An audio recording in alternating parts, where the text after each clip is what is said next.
la vida en el cielo. La vida en el cielo es el tema de nuestra conferencia que vamos a compartir en esta mañana.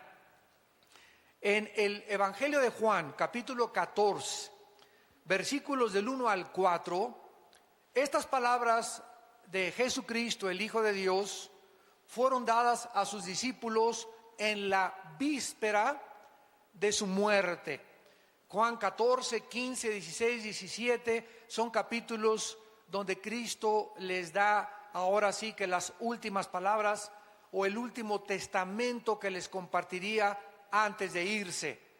Cristo sabía que sus discípulos aún tenían muchas dudas como las tienes tú y como las tengo yo. Y aun cuando Cristo había hecho milagros y había hecho cosas increíblemente maravillosas como sacar demonios, sanar enfermos, darle vista a los ciegos, caminar sobre el agua, resucitar a los muertos, Él sabe que en nuestra naturaleza aún persiste la incredulidad, la duda, la incertidumbre. Entonces Cristo, sabiendo que Él iba a dejar este mundo y los discípulos se iban a quedar solos, les comienza a pronunciar, les comienza a describir la vida en el cielo y a compartirles este mensaje de motivación, de ánimo, de consuelo que necesitamos también nosotros en la época en que estamos viviendo. Y lo primero que Cristo les dice en Juan capítulo 14 es que no permitieran que su corazón se turbara. No se turbe vuestro corazón. Esta palabra turbar, tarazo, con T de tío, en el griego, tarazo, significa agitarse, estar en una situación de incertidumbre, de intranquilidad. En otras palabras, no permitamos, en primer lugar, que ningún acontecimiento en el mundo, guerras o rumores de guerras, caída o levantamiento del petróleo, caída o levantamiento del dólar, tsunamis, terremotos, crisis económicas, no permitamos que ninguna situación a nuestro alrededor nos quite la paz. La paz interior que Él al entrar a nuestra vida nos dijo que nos la dejaba. Mi paz les dejo. O sea, no se iba Cristo y se iban a quedar solos. La presencia del Espíritu Santo dentro de sus discípulos, dentro de tu vida y dentro de mi vida, es con el propósito de tener dentro de nosotros un consolador. Porque la palabra consolador, paracletos en el griego, que se traduce abogado, significa alguien que es llamado al lado de otra persona para motivarlo, animarlo, ayudarlo a salir de las pruebas. Entonces Cristo se fue hace 2000 años, pero en todos aquellos que le hemos seguido, nos ha dejado dentro de nuestro corazón al Espíritu Santo.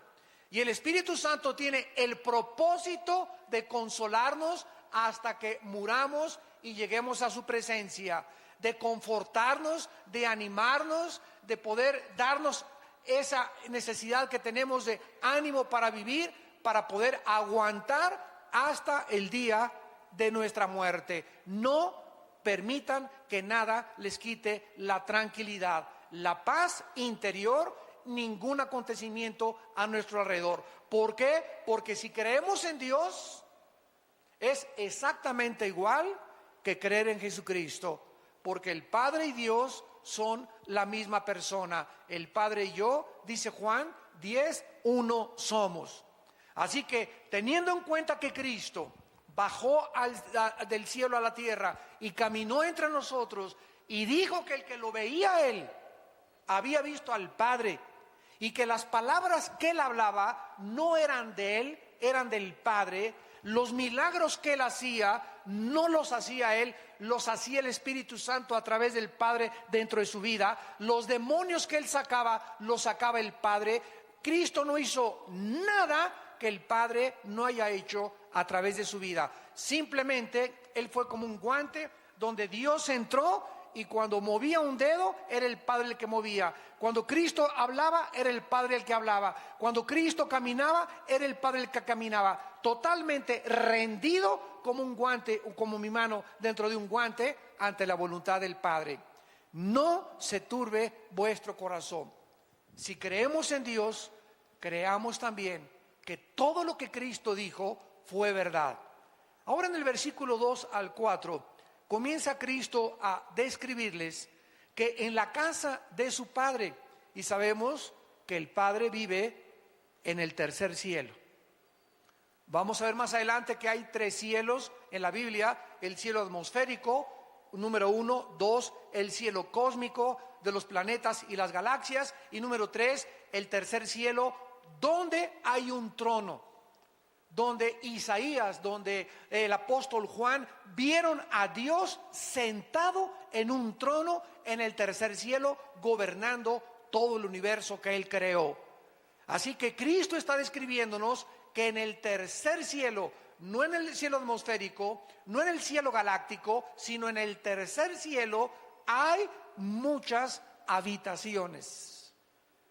¿Ustedes se han hospedado alguna vez en el hotel Fiesta Americana o en el hotel Maya Palace de Acapulco o en el hotel Princess de Acapulco o en Las Brisas o en algún hotel así como jamás los han visto en la costa francesa, en la Riviera Francesa, o en Las Vegas, por ejemplo, también donde están los mejores hoteles del mundo, y que entras y ves persianas increíblemente tejidas, candelabros franceses, tapetes persas, una iluminación maravillosa, unos jardines botánicos que dices, Dios mío, cuántos miles de dólares les costarán, una cama donde llegas y casi flotas en la cama, aire acondicionado, te dan tu bata, te dan aire acondicionado, te dan todo, y decimos, ¿verdad, Señor, que aquí nos agarre el rapto?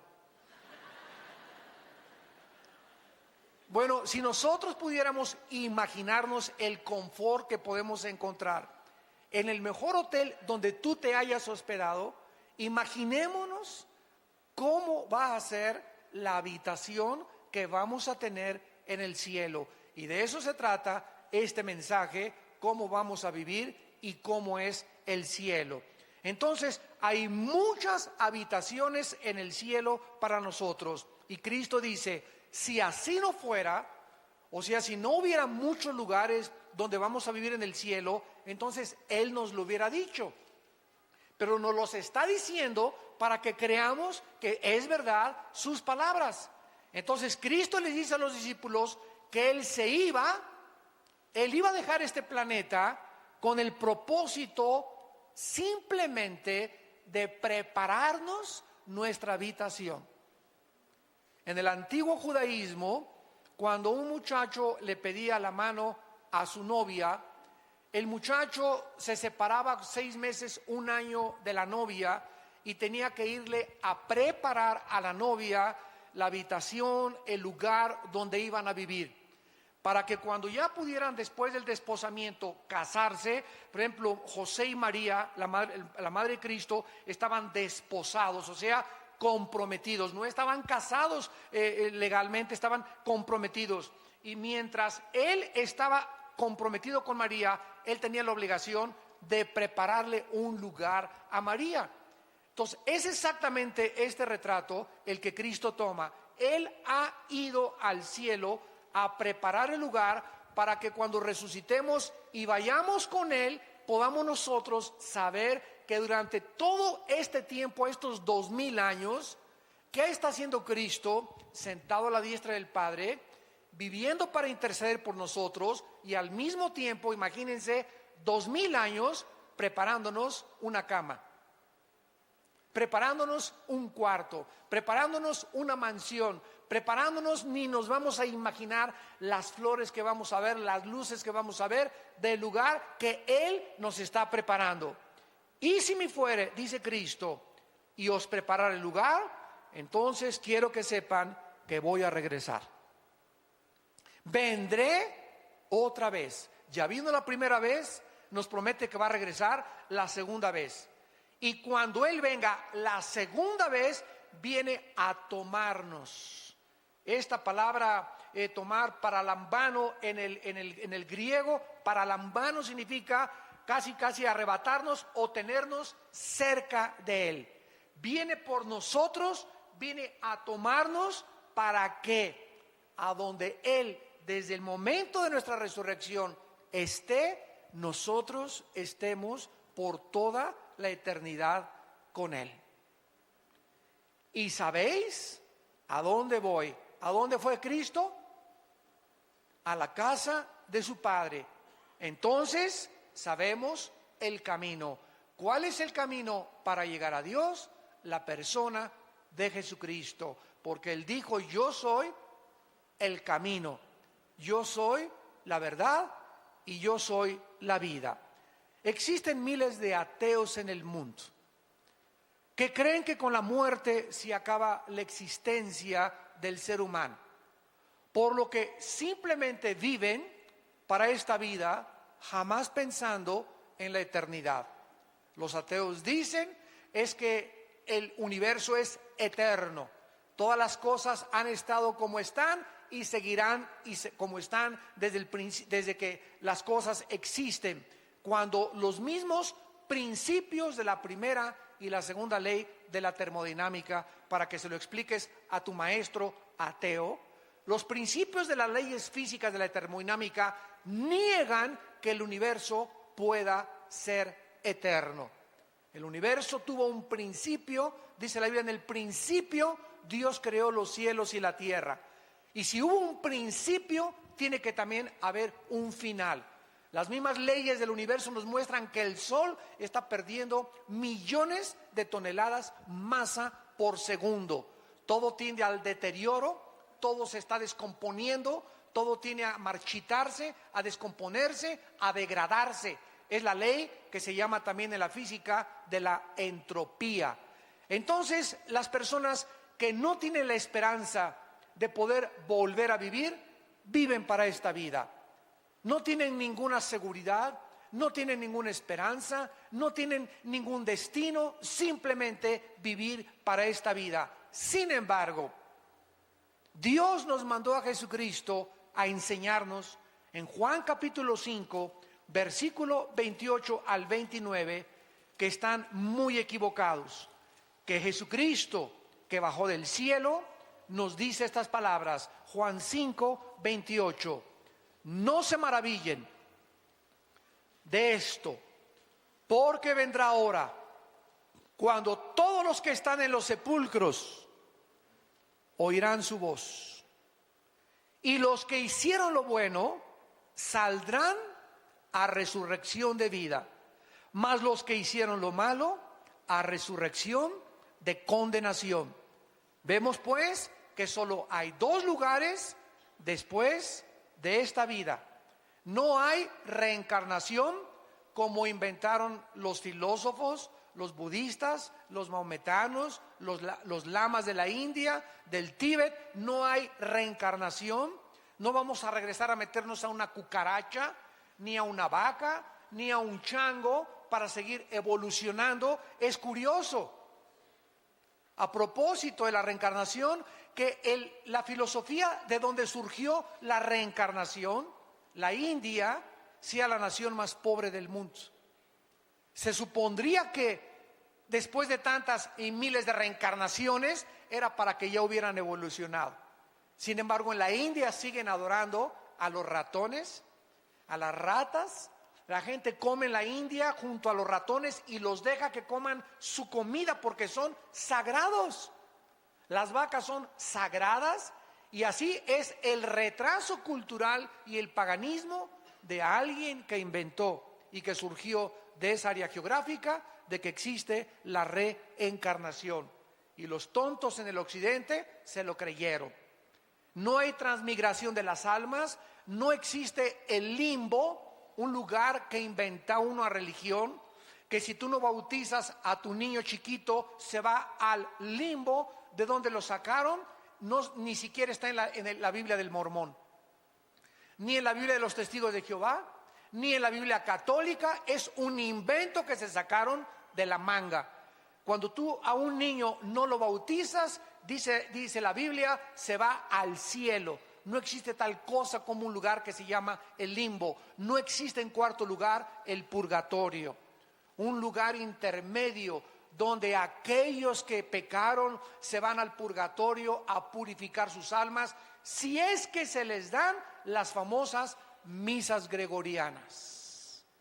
O sea, si aquí en la tierra se muere tu tío y se le celebra una misa, la misa le ayuda 1000 años a que se le reduzca la pena. ¿Se imaginan ustedes de semejante barbaridad?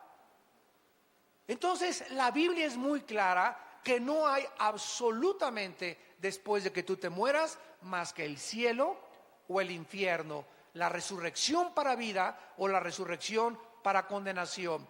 Siendo así, la pregunta más importante que tú tienes que contestar en esta tarde es: ¿sabes tú dónde pasarás la eternidad?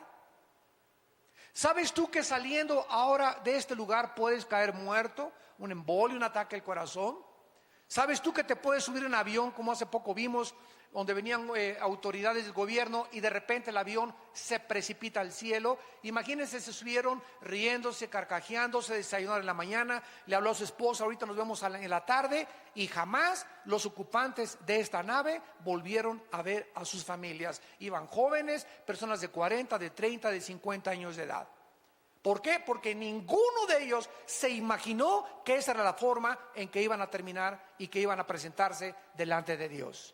Los niños se mueren, los adultos se mueren, los jóvenes se mueren, los viejitos se mueren. ¿Sabes tú que en el día de tu muerte no hay otra esperanza? ¿No hay otra oportunidad?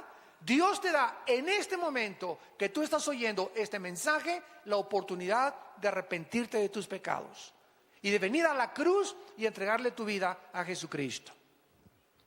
Vamos a ver los lugares que la Biblia menciona que sí existen en el mundo invisible. En primer lugar, en el Antiguo Testamento se menciona la palabra hebrea Sheol.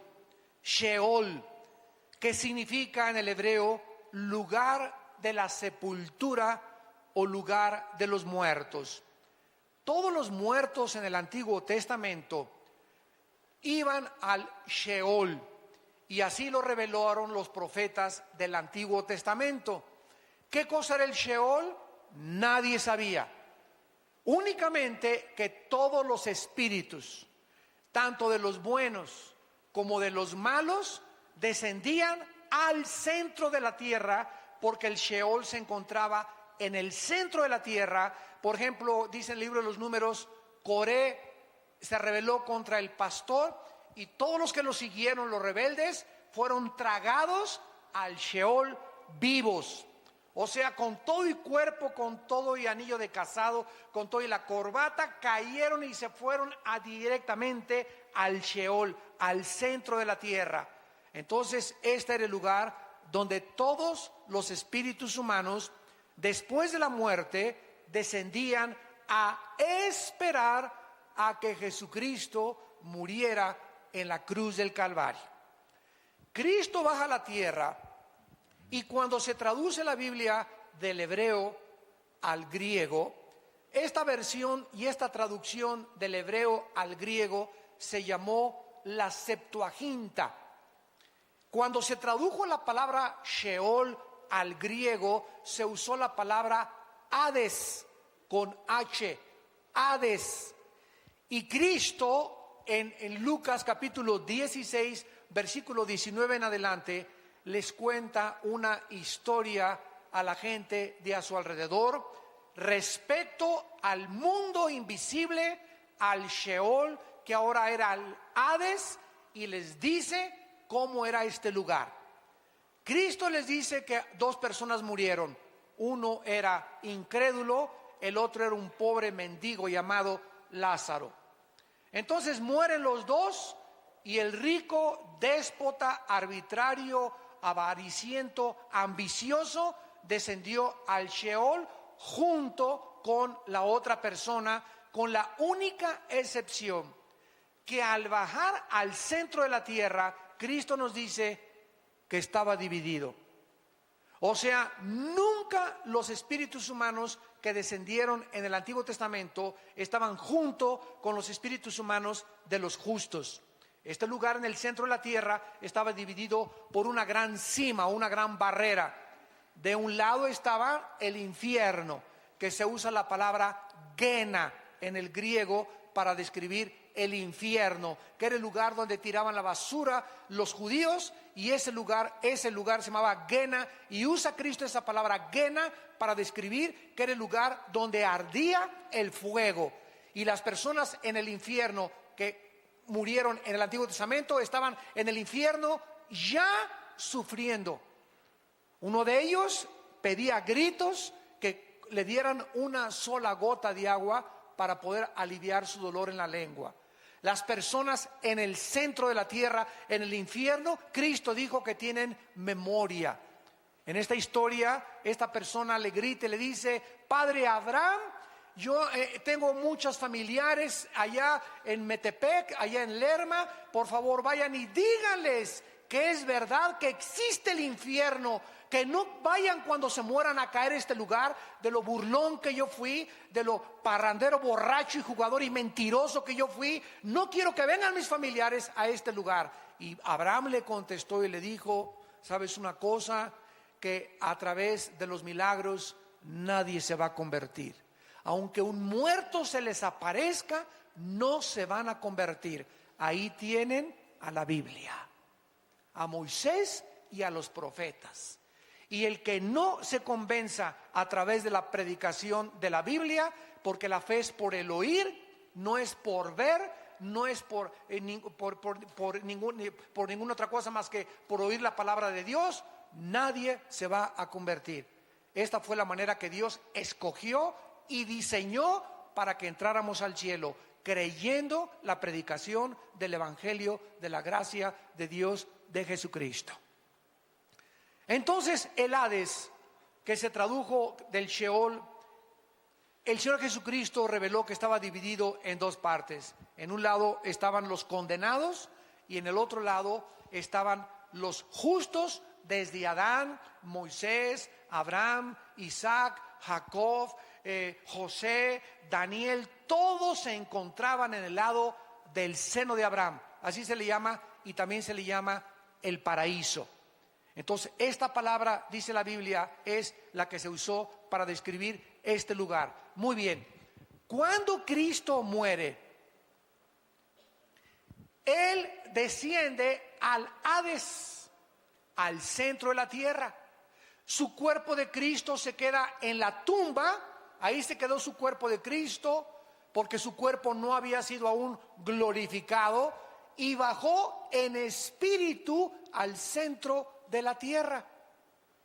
Su espíritu se salió de su cuerpo y bajó al centro de la tierra, al Hades, y ahí fue a anunciar, fue a proclamar su victoria sobre el pecado, la muerte y Satanás. 3 días estuvo Cristo en el Hades, y a los 3 días Cristo, a todos los que se encontraban en el lado del seno de Abraham, en el lado del paraíso, a todos los justos, los tomó Cristo, y cuando resucitó Cristo, se los llevó con Él hasta el tercer cielo. Efesios capítulo 4.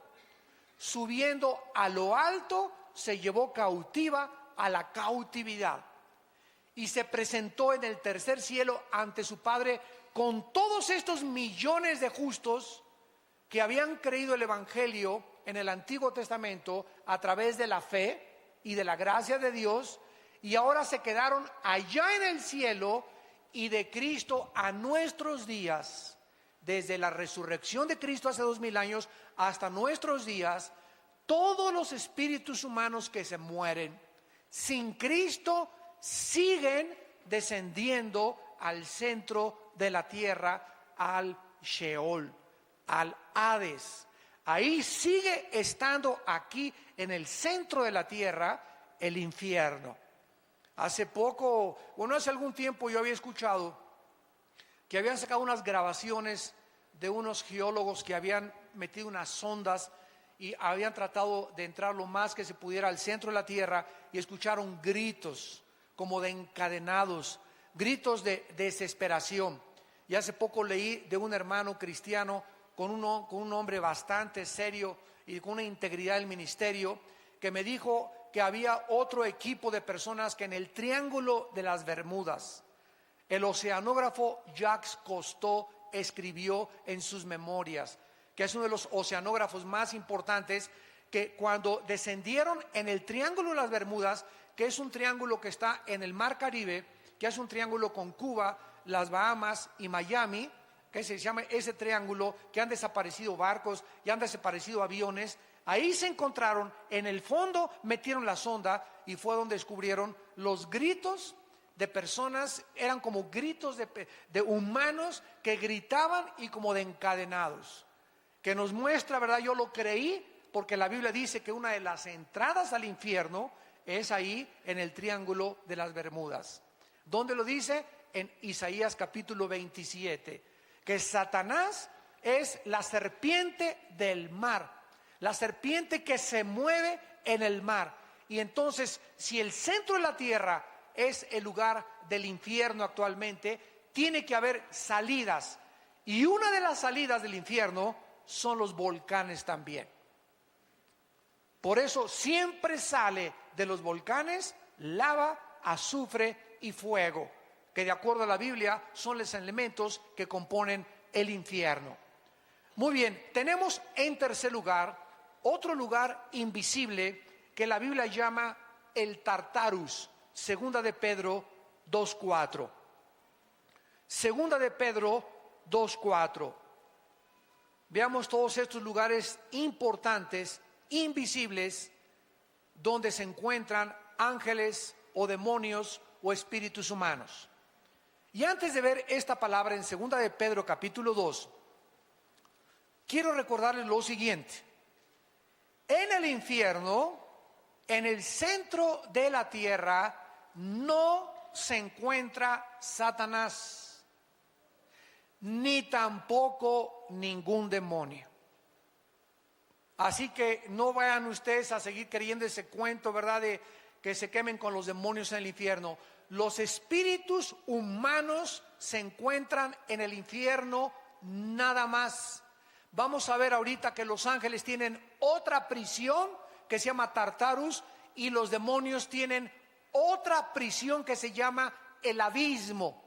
Y son totalmente palabras diferentes en su etimología, y también la descripción que la Biblia hace es diferente del infierno. Así que vamos por orden. En el infierno ahorita no hay más que espíritus humanos. A lo mejor ahí está tu tío o tu abuelo o tu padrastro o tu papá o tu exesposo o tu exesposa o algún hijo tuyo que se murió sin Cristo, yo no sé, pero solo se encuentran ahí espíritus humanos. El Tartarus en segunda de Pedro capítulo 2 versículo 4 se tradujo infierno de una forma equivocada, porque si Dios no perdonó a los ángeles que pecaron, sino que arrojándolos al Tartarus, y los traductores lo pusieron como infierno, cuando la única palabra que se traduce infierno es el Gena. ¿Cómo sabemos esto? Lo vamos a ver adelante. Dios no perdonó a los ángeles que pecaron, los arrojó al Tartarus, así dice el original griego. Y vean lo que dice: a prisiones de oscuridad para ser reservados al juicio.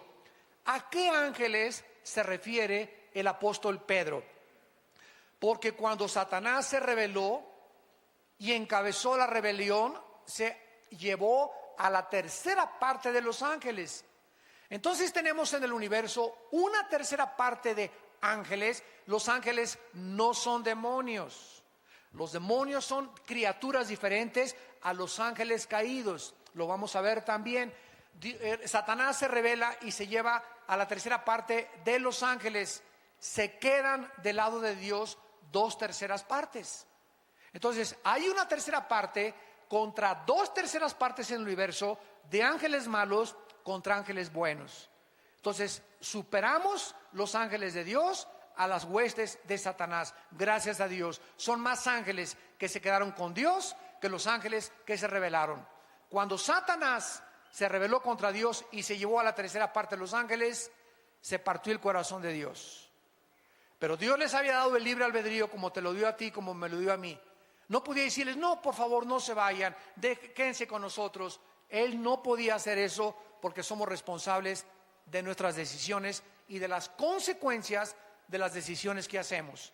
Y desde entonces, desde esa rebelión, surgió la rebelión en el mundo. Y así cualquier persona que se rebela contra la autoridad le parte el corazón de Dios. Y los rebeldes que siguen al rebelde son infectados exactamente de la misma forma del que encabezó la rebelión. Y eso le parte el corazón de Dios y no hay perdón hasta que esas personas regresan arrepentidas y se someten otra vez a la autoridad. Mientras no haya este arrepentimiento y este regreso a la sumisión a la autoridad, no puede haber perdón. Porque el que encubre sus pecados no prosperará, mas el que los confiesa y se aparta y deja el camino de la rebelión, alcanzará la misericordia. Esto no quiere decir tampoco que a los rebeldes les vaya bien o les vaya mal inmediatamente. Hay muchos rebeldes que prosperan, como Esaú, como Judas, que Dios los deja que vayan y que vayan y que vayan y que vayan, cuando de repente menos lo esperan, ¿verdad? Cae el juicio de Dios. Pero el hombre no puede ser engañado, lo que nosotros sembramos tenemos que recoger.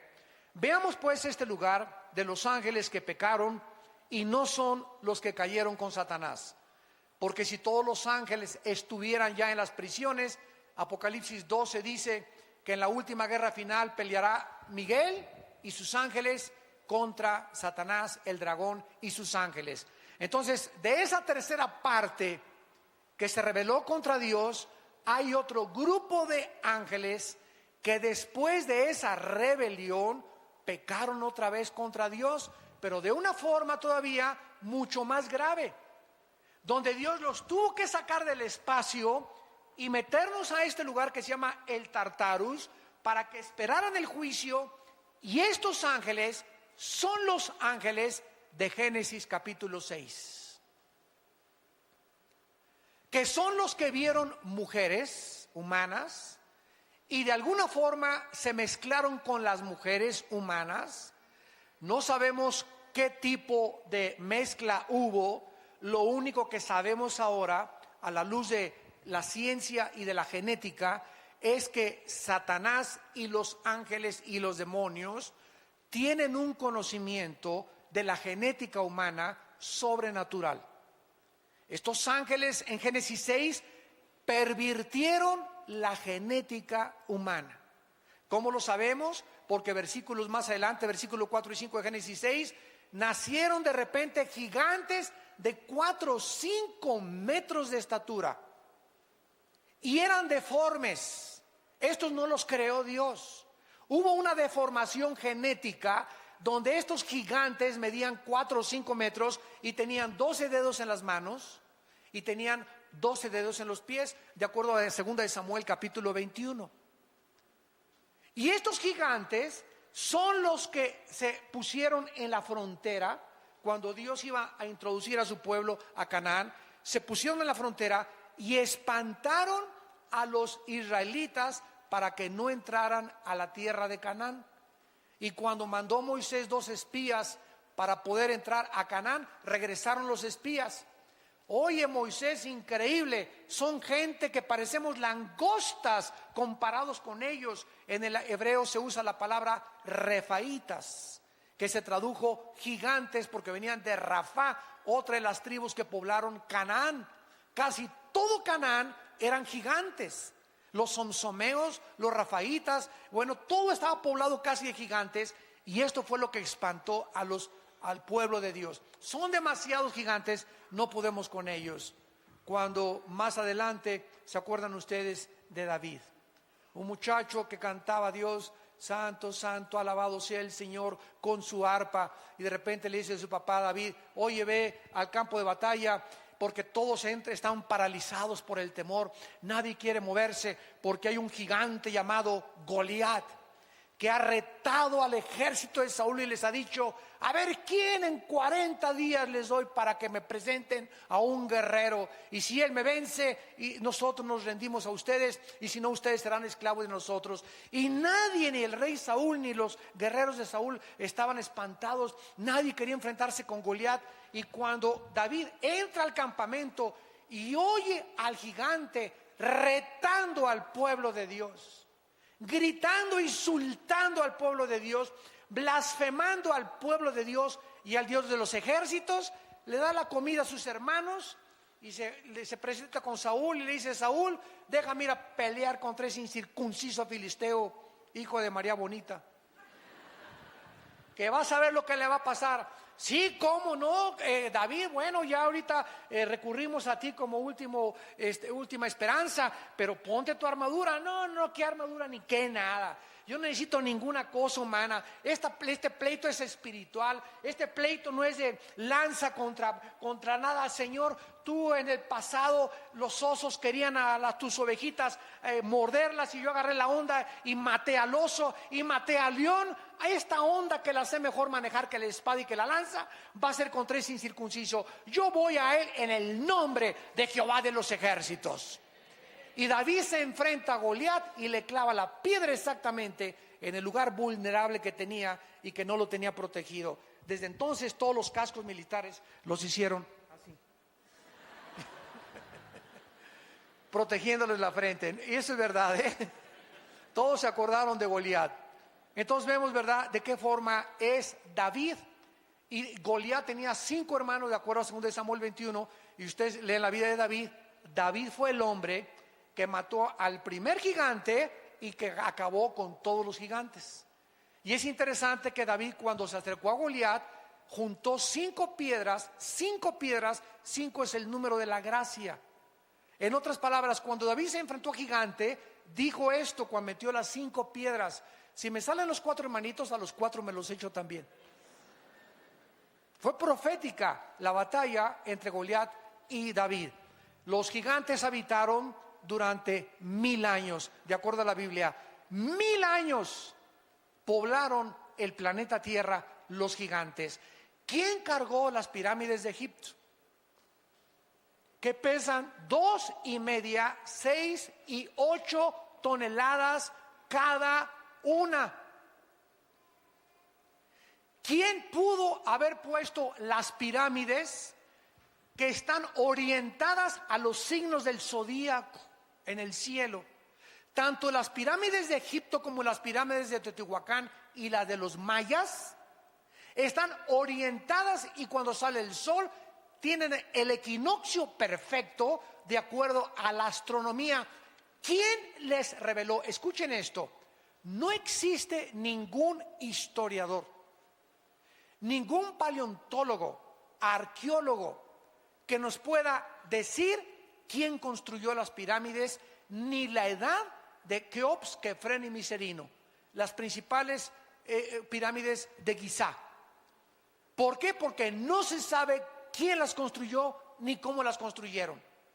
Las personas que las hayan construido, cómo cargaron una piedra de 2,5 toneladas y la llevaron. Bueno, han hecho, ¿verdad?, experimentos con troncos poniendo las piedras. ¿De dónde las trajeron? ¿Cómo es posible que la piedra caliza que tiene las pirámides no se haya, es como un impermeabilizante increíble que le pusieron? Pero lo que más ha impresionado a los científicos, que permanece como uno de los misterios de la historia humana, es que ¿quién les reveló a los que construyeron las pirámides de Egipto? Escuchen, estamos hablando de hace más de 10,000 años. De hace más de 10,000 años. Pues no que veníamos de los cavernarios, no que el cavernario Galindo fue el primer cavernario, no que el hombre Piltdown, que el hombre Cromañón, y que fuimos evolucionando. Oigan, estamos hablando que hace 10,000 años las personas que construyeron las pirámides, igual que los mayas, tenían un conocimiento mucho más grande de la astronomía y de las matemáticas que en el siglo XXI. ¿Quién les reveló ese conocimiento astronómico? No tenían telescopios. ¿Quién les reveló ese conocimiento de los signos del zodiaco y de la orientación de los signos del zodiaco hacia el espacio? La Biblia nos muestra, ¿verdad?, que hubo influencia de esos gigantes. Y esos gigantes tenían conocimiento satánico. Y no hay ninguna otra explicación de la historia más que la Biblia y el tiempo que estos gigantes habitaron y poblaron la tierra por 1000 años. Solo ellos pudieron haber cargado esas piedras. Y lo más interesante es que los gigantes se están encontrando en ruinas arqueológicas en Sudamérica, en Asia, en África. Se están encontrando esqueletos de gigantes, o sea, habitaron toda la tierra. Y habitaron antes del diluvio y después del diluvio. Veamos pues que estos ángeles que se mezclaron en Génesis 6 con las mujeres fueron lanzados al Tartarus, y nos lo confirma el libro de Judas, que está antes de Apocalipsis. ¿Están aprendiendo algo? Más les vale. En Judas, para que no sigas con el Calimán, telenovelas, que el gurú me dijo. Háganme el favor nada más, Walter Mercado, tu padrino. Tenemos la Biblia, la palabra profética más segura, a la cual haríamos bien estar atentos, que nos descubre todos los misterios de la historia y los misterios de la humanidad. Si creen en Dios, crean también en mí, dijo Cristo. Estas palabras son fieles y verdaderas. En Judas, versículo 6 y versículo 7, nos explica sin lugar a dudas qué pasó en Génesis 6 y quiénes son estos ángeles. Y dice Judas: y a los ángeles que no guardaron su dignidad, sino que abandonaron su propia morada. La palabra oiketerios, que se tradujo morada, significa sus cuerpos. Estos ángeles de Satanás tenían asignado un lugar para vivir. Tal vez las estrellas o planetas. Muchos dicen que el sol es una de las habitaciones de Satanás. Pero estos ángeles abandonaron el lugar que Dios les asignó, cruzaron, transgredieron sus habitaciones y se metieron y bajaron al planeta Tierra hace miles de años. Abandonaron su lugar donde deberían vivir. A estos ángeles que dejaron sus habitaciones, Dios los ha guardado bajo oscuridad, en prisiones eternas para el juicio del gran día. Y estas prisiones se llaman el Tartarus, donde Pedro nos dice que son los ángeles que pecaron y que Dios los mandó al Tartarus. Es la única prisión que la Biblia describe de los ángeles. Y dice el versículo 7, para quitarnos cualquier duda, que estos ángeles, que son el sujeto de este contexto, como Sodoma y Gomorra, o sea, se comparan a estos ángeles con los habitantes de Sodoma y Gomorra y las ciudades vecinas, las cuales de la misma manera que aquellos. ¿Quiénes son aquellos? Los ángeles que están en el centro de nuestra discusión. Los habitantes de Sodoma y Gomorra hicieron lo mismo que estos ángeles, que hicieron: fornicaron.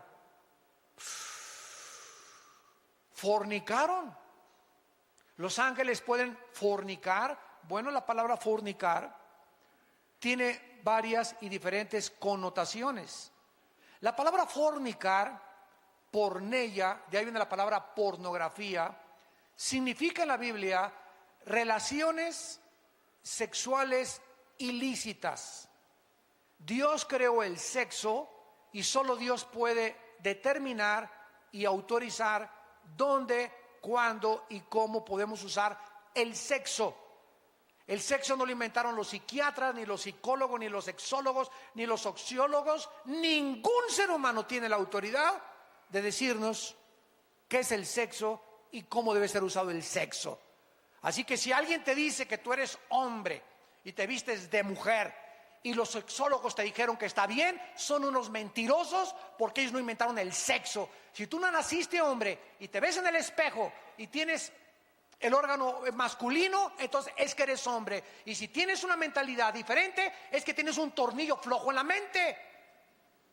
Porque no eres mujer, eres hombre. Y necesitas arrepentirte, cambiar tu vida y creerle a Jesucristo. Y de eso se trata. ¿A quién le creemos? ¿A los sexólogos? ¿A los psiquiatras? ¿O le creemos a la palabra de Dios? Esto es lo que significa relaciones sexuales ilícitas. Ahora, ya casados, dice la Biblia que el hombre que deja a la mujer o la mujer que deja al hombre y comete adulterio es fornicación. Relaciones con animales es fornicación. Hombre con hombre es fornicación. Mujer con mujer es fornicación. El sexo solo puede ser usado dentro de la esfera y de la dimensión del matrimonio. Antes de casarte es fornicación, con animales es fornicación, con tu novio es fornicación, hombre con hombre es fornicación, mujer con mujer es fornicación, y todo lo que no sea dentro del matrimonio, y matrimonio entre Adán y Eva, no entre Jorge y Pepe, ni entre Lupita y Carmelita, sino entre un hombre y entre una mujer. Es la única forma de poder usar el sexo. Ahora, si estos ángeles cometieron algún ilícito sexual, ¿cómo pueden ellos haberse relacionado? ¿O qué acaso los ángeles tienen esperma? Porque en algún lugar de la Biblia se nos dice que no se pueden reproducir. No son como nosotros que como conejos, ¿verdad? Estamos produciendo y produciendo y produciendo, etcétera, etcétera. Los ángeles, la cantidad de ángeles que Dios creó, ya no hay más ni menos. No hay angelitos ni angelitas tampoco. No hay ángeles del sexo femenino. Todos son del sexo o del género masculino. Pero si no se pueden reproducir, entonces, ¿cómo está? ¿Verdad? Todos estos misterios son interesantes. Bueno, vamos a explicar esto. ¿Se acuerdan ustedes del endemoniado gadareno? ¿Cuántos demonios tenía? Tenía 6,000 demonios. Porque Cristo le preguntó, ¿cómo te llamas? Y le contestó, Legión. La palabra legión significa 6,000 soldados, de acuerdo al Imperio Romano. Muy bien, escuchen esto. Estos demonios conocían también el cerebro y le conocen las neuronas del cerebro. Estamos hablando de hace 2,000 años, cuando ni la genética, hasta 1860, por Gregorio Mendel, fue descubierta, las leyes de la herencia. Estos demonios hace 2,000 años sabían qué neuronas del cerebro son las que controlan los ojos, los oídos, las cuerdas vocales. Todo absolutamente los demonios estaban manejando, se metieron a los controles del ser humano aquí en el cerebro y comenzaron los músculos. Tenía el gadareno fuerza como de un gigante, una fuerza que rompía las cadenas. Los demonios le dan fuerza al ser humano. ¿Por qué? Porque cuando un demonio entra al cuerpo humano, el demonio sabe cómo operan los músculos, cómo operan los ojos, cómo mover las cuerdas vocales. Hablan los endemoniados con una voz que no es la de ellos. Alteran el tono de las cuerdas vocales, los ojos. Increíblemente estamos apenas descubriendo la maravilla del ojo, de los oídos. Todo lo tienen ellos conocido desde hace miles de años. ¿Y qué es lo que están haciendo ahora los ángeles caídos y Satanás? Planeando clonaciones humanas para volver otra vez a traer a este mundo monstruos. Y comenzaron con Frankenstein en los 60s. Yo veía a Frankenstein en los 60s, era niño y no dormía en 3 días.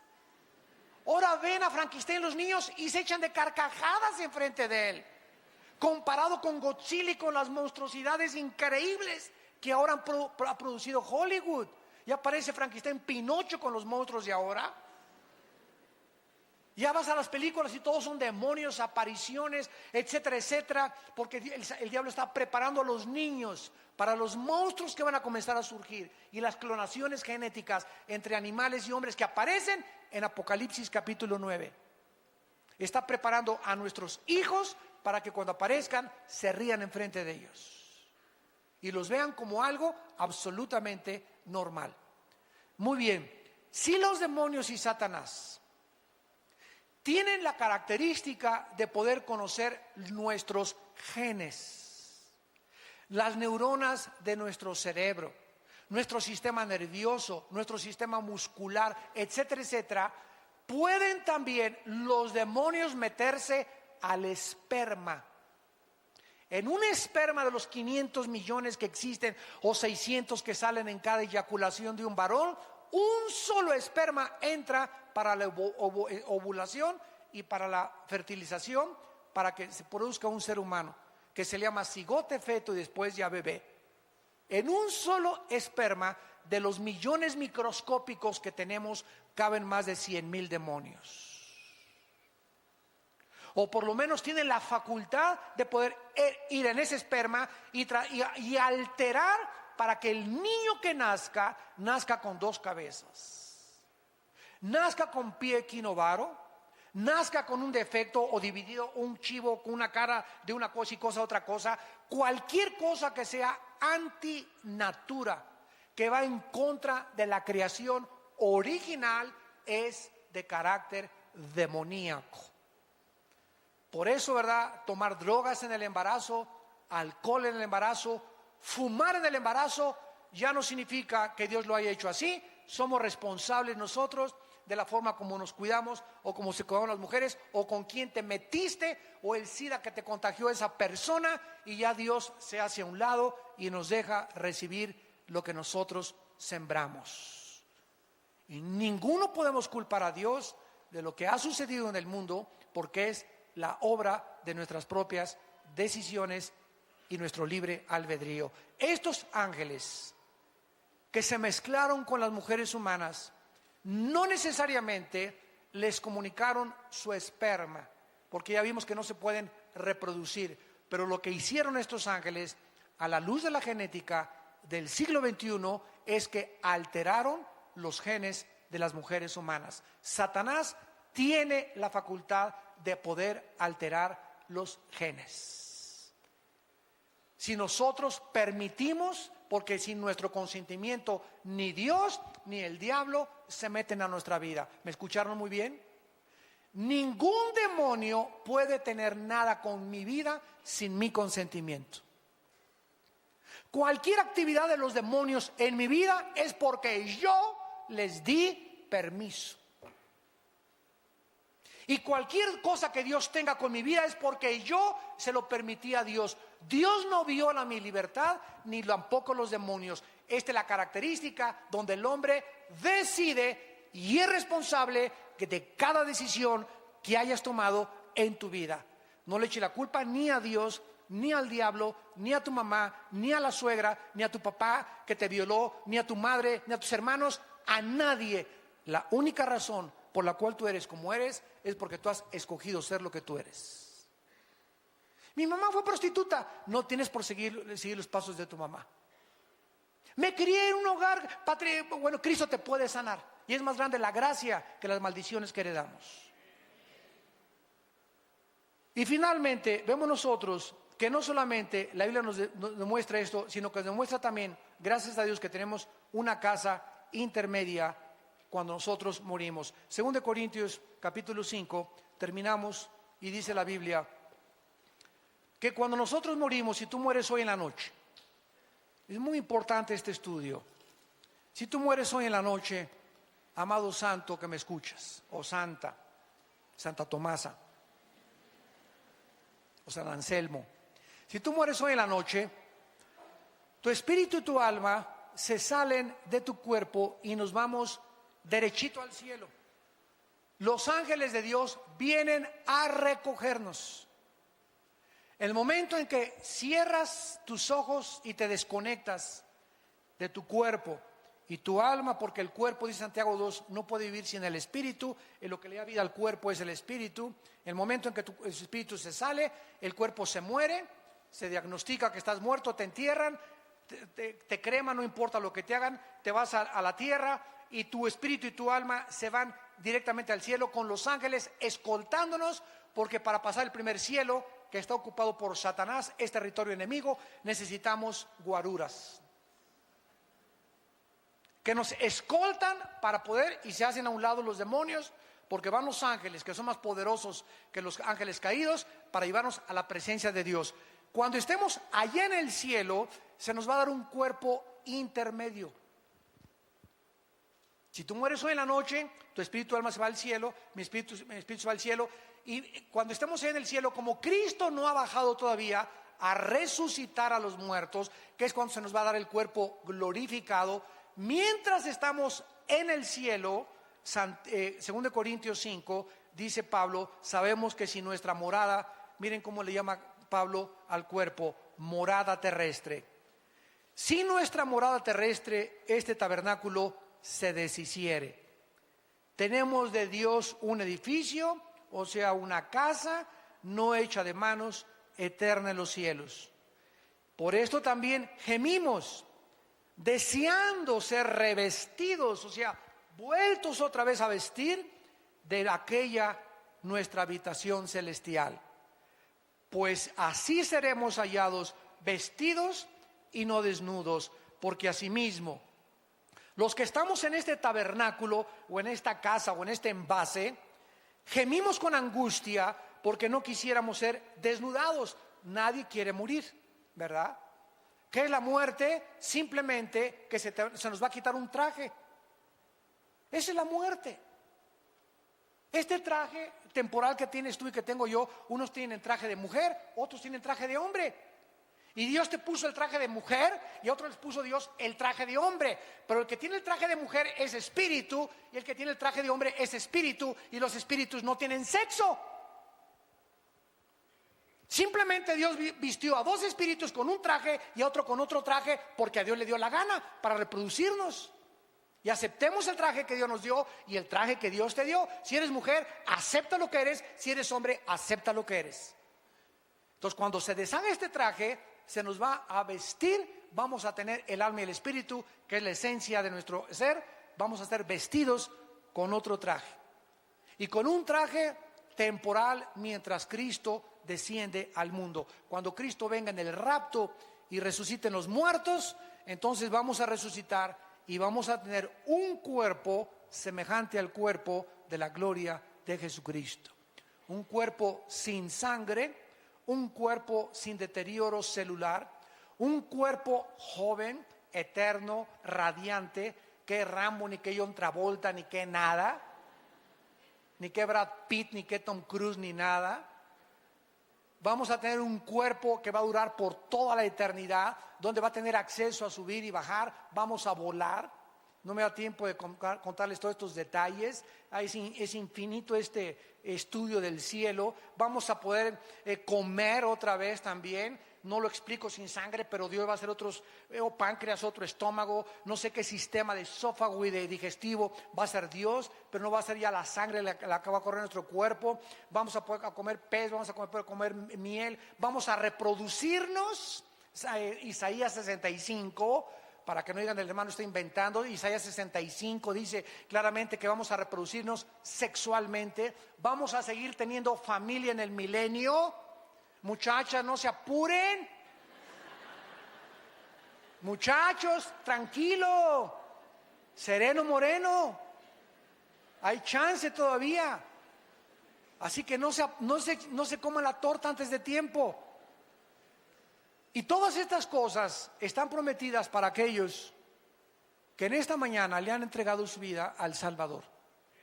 Si tú en esta mañana no tienes a Jesucristo, yo te ruego en el nombre de Dios, por las misericordias de Dios, por la verdad que tú puedes saliendo este día, o a lo mejor hoy es la última vez que Dios te ha hablado en tu vida, no endurezcas tu corazón. Está de por medio tu eternidad. No vas a poder tener otra oportunidad tal vez como la que Dios te da hoy. Hoy es el día aceptable, hoy es el día de tu salvación. Entrégale tu vida a Jesucristo y acepta por la fe el perdón de tus pecados y prepárate para el día de tu muerte. Oremos. Padre, gracias por tu palabra. Tu palabra nos dice, Señor, que el apóstol Juan vio un cielo y una tierra nueva. Porque el primer cielo y la primera tierra pasaron y el mar ya no existía más. Y oí una gran voz del cielo que decía: He aquí el tabernáculo de Dios con los hombres. Él morará con ellos. Ellos serán su pueblo y Dios mismo estará con ellos como su Dios. Enjugará Dios toda lágrima de los ojos de ellos y ya no habrá muerte, ni habrá más llanto, ni clamor, ni dolor, porque las primeras cosas pasaron. He aquí yo, dice el Señor, hago nuevas todas las cosas, porque estas palabras son fieles y verdaderas. Yo soy el primero y yo soy el último, el alfa y el omega, el principio y el fin. Al que tenga sed, yo le daré gratuitamente de la fuente del agua de la vida, y el que venciere heredará todas las cosas, y yo seré su Dios y él será mi hijo. En esta mañana también ustedes que nos ven por la televisión, invita a Cristo a tu vida. Y todos ustedes que estamos en esta reunión, ahí desde tu lugar en este momento, invita a Jesucristo a tu vida con estas palabras. Señor, te pido perdón por mis pecados. Acepto que en la cruz tú pagaste por ellos mediante el derramamiento de tu sangre preciosa. Creo que a los 3 días resucitaste de los muertos y te pido que entres a mi vida como mi Señor y mi Salvador. Señor, cambia mi manera de pensar. Quiero estar listo para el momento que yo no sé cuándo será, ni nadie sabe, que me llamarás a casa.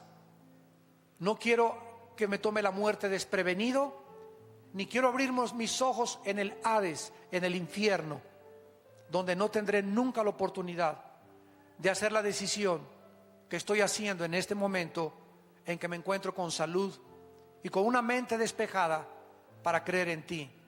Gracias, Jesús, por morir en mi lugar, y gracias por ser mi Salvador. Dame el poder de vivir para ti, en el nombre precioso tuyo, Señor Jesús. Amén.